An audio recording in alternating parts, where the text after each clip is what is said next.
Hello and welcome to Martyn Lucas Investor. My name is Sensei and you are here watching the morning forecast show. Welcome in everyone. Thank you for tuning in once again. Today's show is all about the economy cracking. But the market doesn't care. We've just seen a video come out from Martyn. Go check it out on the channel. He's just explained to you why he sold out the market, why he still think there's a crash to come. And in this video, let's see if we can back it up with some more data. So the economy is cracking, but the markets are at all-time high. Look at here at the S&P 500, we are 1% away from all-time highs while all of this is going on. This is a recession warning and also a quick tip about silver. Again, not financial advice, but silver is back above $50 and it does look like it's trying to get back to all-time highs at $54 and then beyond $70, $60, $100 for silver. So again, that's what my technical analysis is saying. They are very bold targets for silver. But I am quite bullish on silver again, not financial advice. But let's get into today's newsletter. First link in the description. Every single morning you can receive your own newsletter. You can open your email and in 1 minute you can know exactly what's going on for the day through the top stories at a glance. You get the one big thing today. So one big thing is that the data shows a world economy slowing. Not collapsing right now. Unemployment is rising, inflation is sticky, and credit is tightening. Yet GDP remains positive and liquidity is improving, suggesting a soft landing is still possible. Remember, we don't have to go into a hard landing. We don't have to have a recession. There is a soft landing plausibility here. But even if there is a chance of a recession, and analysts are giving a chance of a recession 50%, 40%, 80%, 70%. I'm around a recession, a hard landing around 40%. So if there is still a chance of a 40%, even a 20% chance of a hard landing or a recession, you need to be prepared for that. And this is becoming quite a theme on this channel. I just want everyone to be prepared for all scenarios because if you are prepared, you will win. Be prepared and you'll win. A recession doesn't come, no problems. You are prepared for it. Doesn't mean you miss out on the gains. If a recession does come and you are prepared for it, you will make a lot of money because the people that buy in recessions or are ready or have money on the side or know what to do or how to control their emotions because they know what's coming up, they're the ones that win big. And recessions only come once in a while. And when they come, that's when millionaires are made. So the money move of the day is in a recessionary environment, patience and positioning matter more than timing. History shows that early rate cut periods are often strong entry points for quality stocks, index funds, and hard assets. If the slowdown deepens, think long term accumulation. Volatility may be painful and you might be emotional, but keep it in check because that's when future returns are born. Looking generally at the market, the Bitcoin's at 105,000, Ethereum's at 3,500, XRP is above $3.30, sorry, $2.30 is at $2.42. The S&P 500 is up today, the Nasdaq's up, the FTSE's down slightly. Silver's up 1.5%. Gold is flat. Oil is down slightly. We've got some top stories about JP Morgan launching their JPM coin. This is all in the newsletter, so you can go check out each of these stories. It's the first link in the description. It's also in the live chat. You get 1 week free trial on the annual plan. China accuses the US of orchestrating a $13 billion Bitcoin hack. That is an interesting macro story there as well. We've got the UK Starmer our Prime Minister of the Labour market. It does look like there's some sort of coup going on, but that was not taken well by the Health Secretary, apparently rallying up 50 Labour front benchers to resign if Rachel Reeves' November the 26th budget lands badly. Remember that November the 26th is a massive day here in the UK. We're going to be covering it live on the show, so when that budget drops, we'll be covering it live. And then this is more of a concerning story from yesterday. UK unemployment data hits 5%. That is quite high. Remember, high unemployment leads to recessions. So the UK labour market has weakened sharply. I'm going to read you this story. The other stories, go back and look at yourself in the newsletter. We do have the shutdown story potentially ending today as well. And then we'll go into our deep dive about are we in a recession. So let's start with our UK unemployment hitting 5%. If you have just tuned in, you can always hit that like button, subscribe if you haven't done so already. Thank you very much. So UK unemployment hits 5%. The markets now see a December rate cut as inevitable. Unless Rachel Reeve comes out with a stupid budget once again, and then the Bank of England will look at that policy and might not cut rates. So we are expecting rate cuts now because of this unemployment, but only if Rachel Reeves over here with her budget plan goes smoothly. So the UK labour market has and if it doesn't go smoothly, we might still get rate cuts, but there'll be emergency rate cuts, and that's a whole different story. So the UK labour market, and remember, I'm covering the UK here because there's a direct impact from the US. The UK is slightly ahead of the US right now with the curve. So what's happening in the UK might be what's happening in the US. Remember, we haven't got jobs data from the US because of the shutdown. So if we're hitting 5% here in the UK, we might not be too far off in the US as well. So the UK labour market has weakened sharply, with unemployment rising to 5% in 3 months through September, the highest level since early 2021. Not good. According to the Office of National Statistics, that's where we're at, and obviously that's what we go by. The figures revealed a 32,000 payroll job loss of 32,000 payroll jobs for the second consecutive month, and a jump in redundancies to 4.5% per thousand workers, up from 3.6% a year earlier. Average regular pay growth eased to 4.6%, signaling cooling wage pressures as job vacancies fall across most sectors. Markets reacted immediately. 2-year gilts dropped by 7 basis points, and traders lifted up the probability of a December the 18th Bank of England rate cut to more than 80%, up from 35%. So you can see how much that was unexpected. The underlying data really shows you how much of a shock it was. So before this data got released yesterday, the chance of a December rate cut was at 35%. It jumped to 80%. That's a massive jump for the chance of rate cut. And that shows you how unexpected it was to have unemployment at 5%. So that is concerning. If something's unexpected, not priced in, it's pretty concerning, especially if it's it's a negative piece of data, which high unemployment is. The data reinforced concerns that the economy is stalling ahead of Chancellor Rachel Reeves' November the 26th budget. We're covering that live on the show, with household confidence low and saving ratios elevated. For the Bank of England, we covered their rate cut and their speech. And we saw it was it was just Governor Bailey. So one person could have decided to have rate cuts, but they actually it was a 5-4 vote on holding. Very close. So they held rates at 4% last week. The Labour data shows that the calculus decisively. Policymakers such as Megan Green and Hugh Pill, who already favoured a cut, are now backed by market consensus that monetary conditions are overly restrictive as unemployment climbs and inflation expectations stabilise. The rise above psychologically important 5% threshold has historically coincided with the start of a rate-cutting cycle, suggesting that the first reduction to 3.75% could come as early as next month. With growth faltering and political instability deepening in Westminster, investors are betting the Bank of England will move to preempt a recession rather than risk tightening into a downward turn. So we are looking very, very, very likely we're going to get a rate cut. Why? Because they're worried about a recession. This is now we're getting into recession terms, and this is not just about the UK. This filters through to the US. So recession watch. Are we there yet? Okay, I'm just looking at the comments. This is made during a live show, so thank you for tuning in, or this will just be during the live show, so thank you for tuning later. Please do hit that like button and subscribe. So, coming on to the main piece of news today, which is, are we actually in a recession? We've seen the data. What do we need to do? So, the macro fog is thick. UK unemployment has climbed to 5%, the highest since early 2021. The US job growth has slowed. Remember, it's slowing. The private data is showing that. The public data is not out yet. The shutdown's ending, so we might get some surprise data now from the US. The Sahm Rule, which is what everyone looks to as the recession indicator, is edging higher, and the recent shutdown froze all official data releases for weeks. Yet, paradoxically, the S&P 500 hovers near all-time highs. We love it. The market is irrational. I've always said the market's irrational. I've always said don't bet against the market. I've always said the market can go higher even if the underlying data is bad.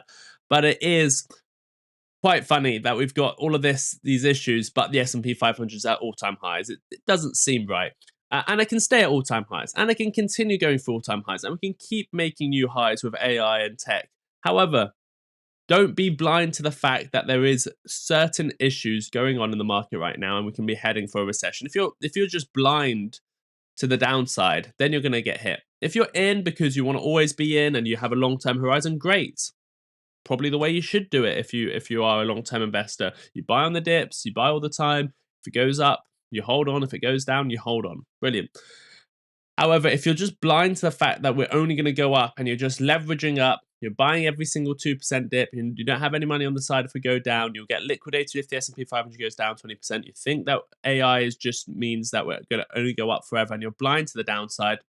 That's where the issue comes in place, and that's when you'll lose. So, are we in a recession, entering one, or just watching the economy cool off after years of overheating? Well, let's cut through the noise and look at the data, not the drama, and see what the data actually says. So the bigger picture is we're slowing, not shrinking. By headline definitions, neither the UK or the US are in recession. So let's make that clear first. Right now, as we speak, with all the data, we are not in a recession.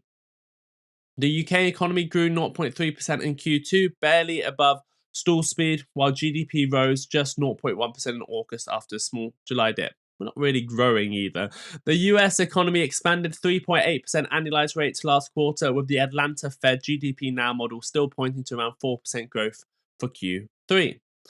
That means technically we're still expanding, but the momentum is fading. Labour markets, which tend to lag, remember, takes a while for it to flow into the labour markets, are showing cracks.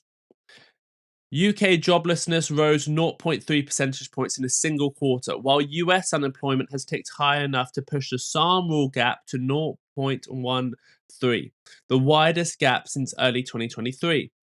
If in both economies, service activity remains positive, PMIs are around 52, but manufacturing continues to contract, hovering below 50 for months. The signal is consistent with mid-cycle shutdown rather than a collapse. So that's the data in front of us. That's what we've got going on. Remember, this is the picture right now. This is with the data we have in front of us. We're slowing down. We're not sinking. We're still positive. Economies are growing, they're expanding, but momentum is fading. The labour market is starting to crack. Remember that the labour market is a lagging indicator. So does that mean we are in a worse of a situation than the data shows right now? Well, if the labour market's lagging and we are getting worse, then yes, we are in a worse situation than the data shows today. Joblessness data is rising. The Sahm Rule is getting larger. And remember, the Sahm Rule gap is what every analyst will look at for a recession indicator. So that's what we got in front of us. But there are warning lights flashing. Several indicators are moving the wrong way at once. Labour is softening. The UK redundancies rose 42,000 year on year. US continuing jobless claims are higher, even if not spiking. They are higher. And once we get the official data, are they higher than we expect, or are they even spiking? Inflation stubbornness. US services inflation's at 4.7%, and the US core PC is near 2.9% mean. Central banks can't slash, 2.9% mean that central banks can't slash rates as fast as markets might hope. If inflation's sticky, if inflation's high, well, they might not be very eager to cut rates. The credit's tightening. Over 12% of US banks tightened corporate lending standards in Q3, triple the pace of early 2025. UK lenders report similar caution, especially on business credit. That is a big indicator. Over 12% of US banks are tightening their corporate lending standards. They are being more aware of lending at triple the rate of just 6, 7, 8 months ago. Wage growth always follow the money, and that's the banks. Wage growth loses pace.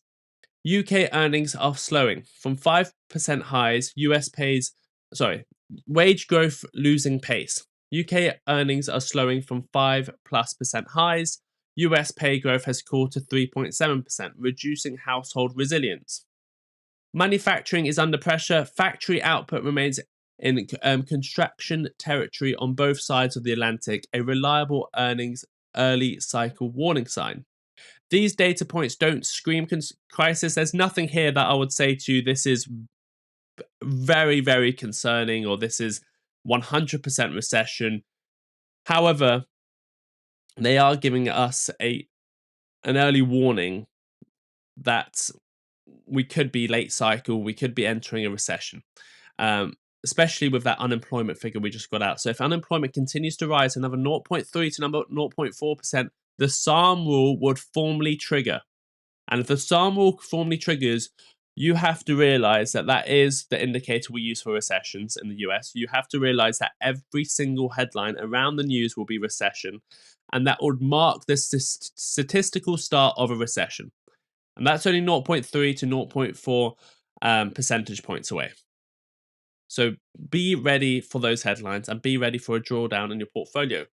Doesn't have to happen, less than 50% chance in my opinion, but still a significant chance you have to be prepared for. So the case against the panic. Now let's look at the other side. Let's look at it on the side that a recession isn't coming. Despite the soft spot, several offsets suggest a slowdown may remain mild. Remember, this is the soft landing approach. That's what we always hope for when we go into these rate cuts and the rate hike cycles. We hope that when we come out of it, it's a soft landing. That's what Jerome Powell talks about, where we don't have to have a recession. And there's several things that point to a soft landing. Real wages have turned positive. Workers' pay is outpacing inflation in both economies. That supports spending, which makes up 2/3 of GDP. So we could have GDP continuing to rise because of wages continuing to outpace inflation, which is really significant. Housing markets have also held surprisingly firm. Housing market, there's no headlines around the world right now that the housing market's collapsing. UK home prices are hitting record highs, and the US completion rates are elevated despite higher mortgage costs. So higher rates doesn't seem to be causing a concern in the housing market. Financial conditions are loosening. The yield curve has re-steepened after 2 years of intervention, often a sign that the worst is behind us. And volatility remains subdued, and the VIX is trading under 18. Central banks have begun easing. The Fed cut in October, and the Bank of England narrowly held at 4%, with several members voting to cut. Liquidity is improving, it's not drying up. So in short, we're not looking at a 2008 crisis. We're not looking at a COVID drop. We're not really looking at a dot-com crash either. The indicators are pointing to cooling but not collapse. So this could be the soft landing approach, where we might have a smaller drawdown, where we might go sideways for a while, but we don't have that big recession.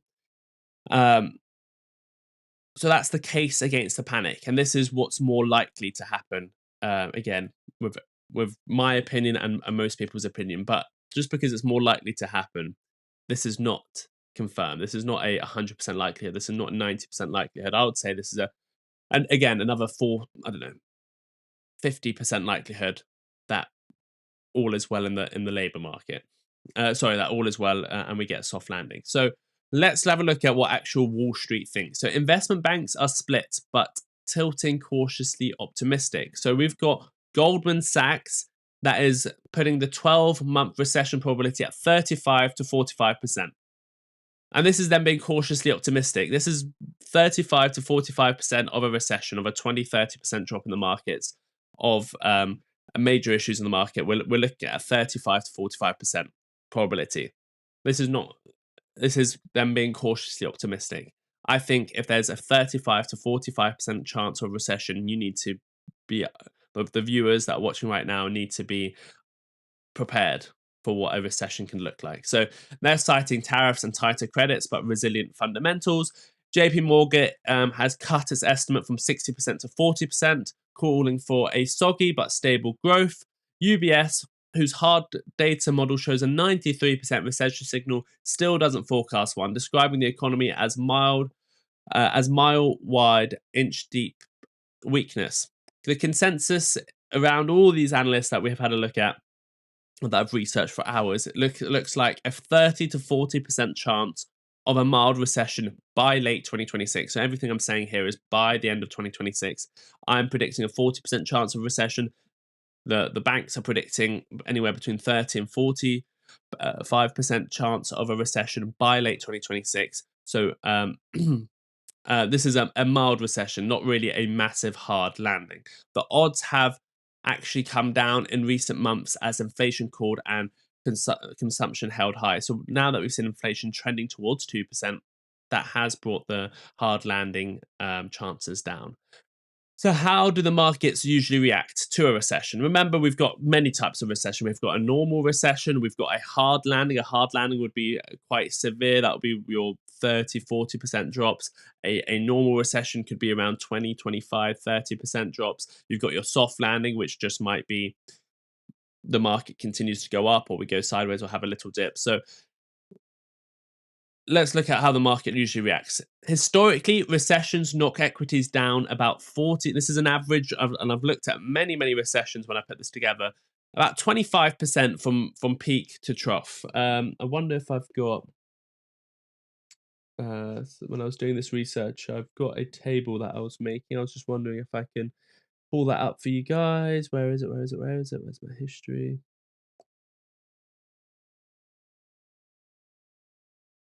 It's not this.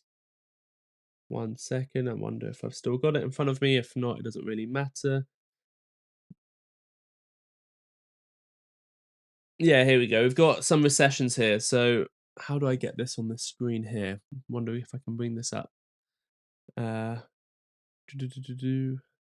I'll just read it out. So in 1980, the recession, the peak to trough was 17%. 1981 to 82 was 27%. 1990 to 91 was 20%. 2001 was 49%. 2008 was 57%. 2020 was 34%. And that's all about the S&P 500. The median of that is about 27%. And then if you look at the days from the peak to the bottom, in 1980 it was 240. 1981 was 620, 1990 was 219, 2001 was 929 days, 2008 was 517 days, and 2020 was 33 days. If you look at the median, that's about a 400 days to 500 days for full recovery. Earnings per share, market peak. It's just I'm sure it's a bit annoying that I can't put it on the screen, so I'll continue. But I've got all the data there, and essentially we're looking at potentially a 25% drop if we're looking at a sort of an average, and looking to take over 1 year to bottom out. So it could be a 1 year plus bear market. Currently, the S&P 500 is about 1% off its highs, suggesting that only partial recession pricing. We haven't priced in a recession at all yet. In rate markets, 10-year yields tend to fall 100 to 150 basis points as investors seek safety. So again, we might see rates falling. So some people are planning for that right now by getting a 5-year treasury or a 1-year treasury already. So if the rates do drop, they can continue to get safe return on their investments. The credit spreads are widened, but they're only modestly higher so far, with the US high yield sitting near 3.1, up from the summer lows, but nowhere near panic levels. For crypto, liquidity is the real driver. When central banks expand balance sheets or ease policy, Bitcoin rallies. When real yields rise and M2 contracts and there's not money in the system, we come down. In liquidity crunches, drawdowns of 70 to 85% aren't unusual. So that's what we're looking for in like a hard landing or a proper recession or a proper bear market in the crypto. We're looking at 70 to 85% correction on the top 20 to 30 cryptos, and then a 99% correction on the rest, as seen in 2018 and 2022. But current conditions don't yet resemble either period. Bitcoin continues to track global liquidity more than GDP growth. So, what's my take? Where do we actually stand?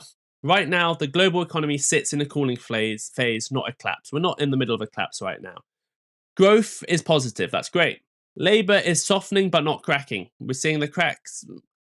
We're seeing some cracks emerge, but right now with the data in front of us, there's not major cracking. It is just labor market softening, and that's why rates are coming down. Inflation is sticky.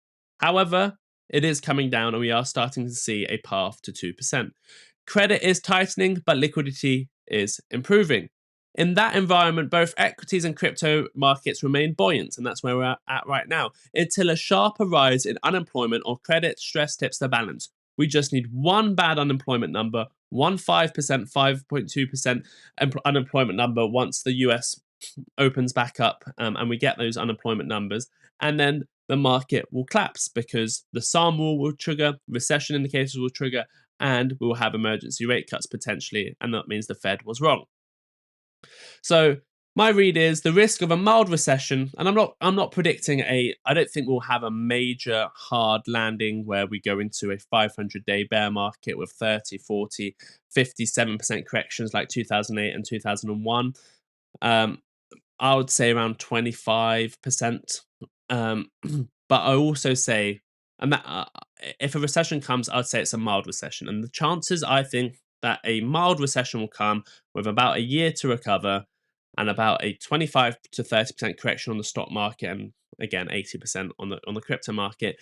That chance, in my opinion, with all the research, looking at all the analysts and putting in my thoughts, is about 35 to 40%. But markets are pricing in less than that. Right now, if the markets were pricing in a 35 to 40% recession, we wouldn't be at all-time highs. A soft patch, and you can start seeing it in the crypto market. The crypto market is further away from high, so they are starting to price it in because the higher risk is now further away from all-time highs. And that's also a good indicator to look at. But markets are pricing in less than that. A soft patch is the base case. A full-blown downturn would require a policy or credit shock that isn't visible yet. That will be a black swan that causes a proper hard land and an extreme bear market. So what do we look at next? Well, we were supposed to have CPI tomorrow, but if the shutdown ends, we might have it. Then we'll look at the UK CPI on November the 19th, the PMIs, the GDP revision on the 26th of October, and the FOMC on the 18th. Neither the data nor the markets point at an immediate crash. There is nothing saying tomorrow we're going to crash. We've looked at the unemployment, we've previously looked at how overvalued we are on the S&P 500, but none of it's saying tomorrow we're going to have an immediate crash. But the landing zone is narrowing. For now, both economies are balancing between cooling inflation, slowing jobs, and cautious optimism. Investors don't need to panic. This is not a video again to get you to sell. This is not a panic. We are okay for now. Time to prepare. They need to prepare. Investors don't need to panic. They need to prepare.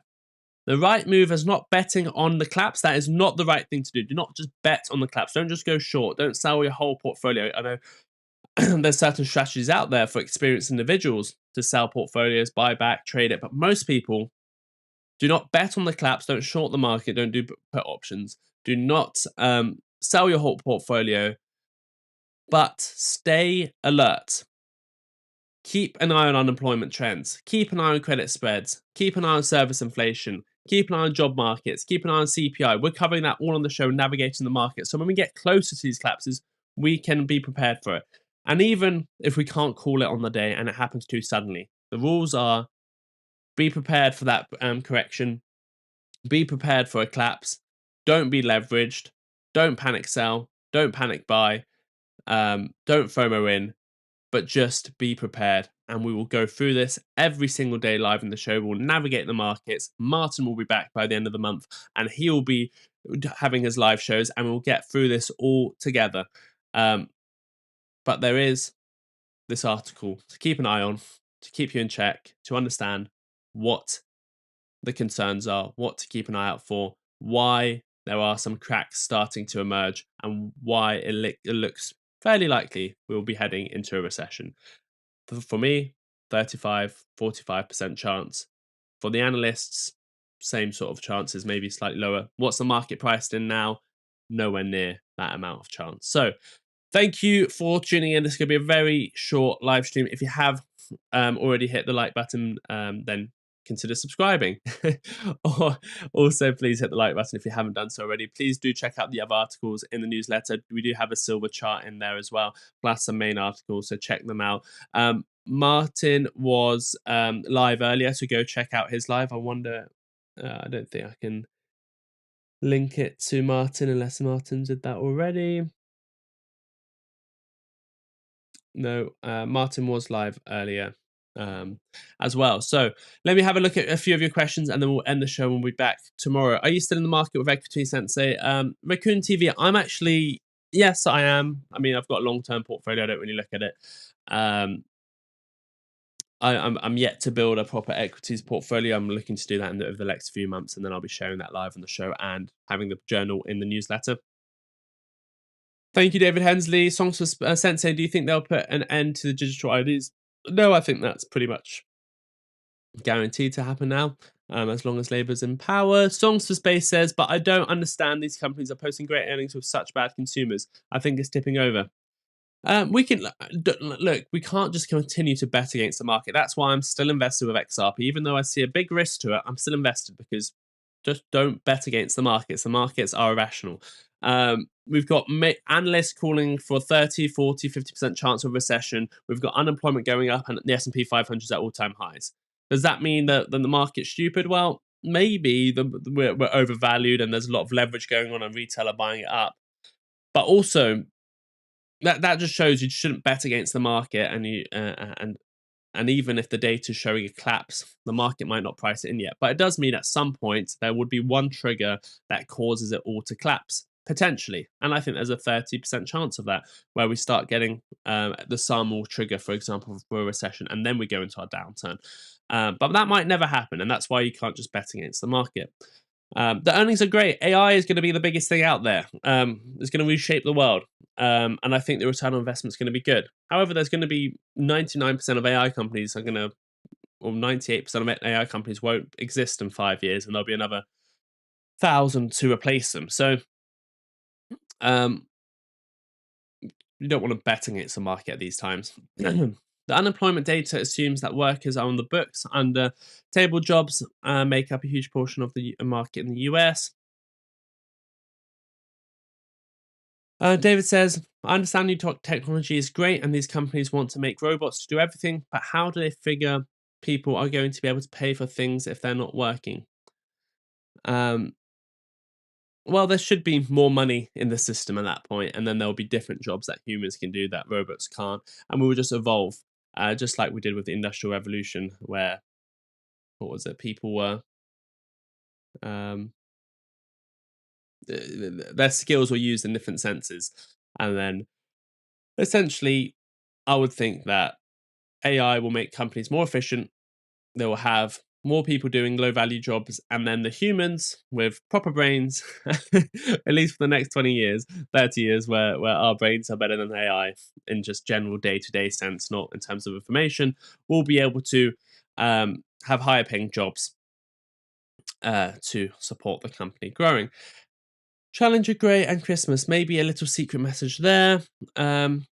David Hensley says, Leah, if you're watching this, I just want to say hi, and you are truly missed here, and Godspeed on any recovery you're going through. Martyn, can't wait for you to come back. Oh yeah, and then David Hensley saying, Martyn, can't wait for you to come back. Yes, I echo that message. Stocks of Space, just all of a sudden we get this magic Labour data called Challenger Grey and Christmas. Hello, Ninja Cowboy. Hello, Paul D. Oh my God, here we go again. Scared money, make no money. Yes, Paul. Yes, Paul J8320. Martyn says, Paul, we are not scared. See how much money I've made. I've invested up over 30% this year. I've invested up over 30% this year on the S&P 500 by buying with conviction at the best time. I'm still in, but I have 110,000 now in T-bills.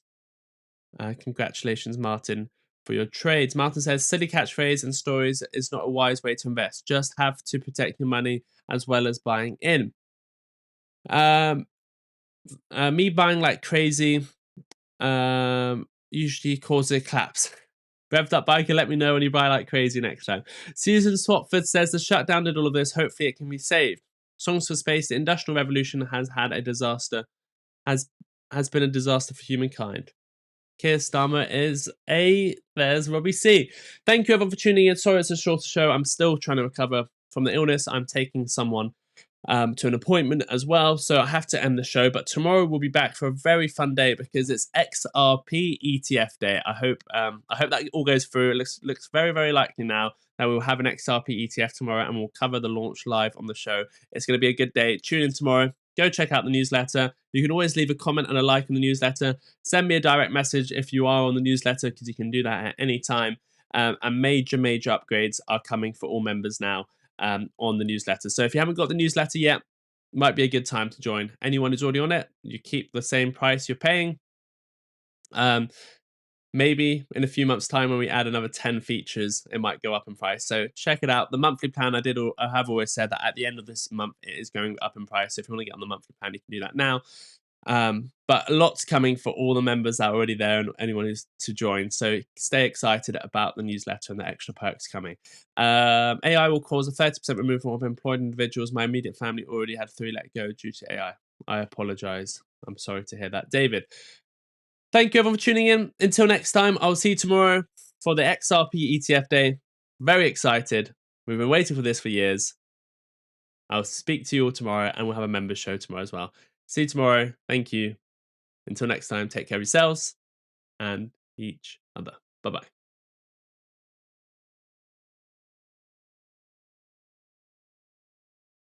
Oh, I forgot to mention, Vaz is live later with an earnings. He's doing Surf Air Mobility earnings tonight. So around the closing bell, check into this channel and Vaz will be live. Around the closing bell time, Vaz will be live tonight.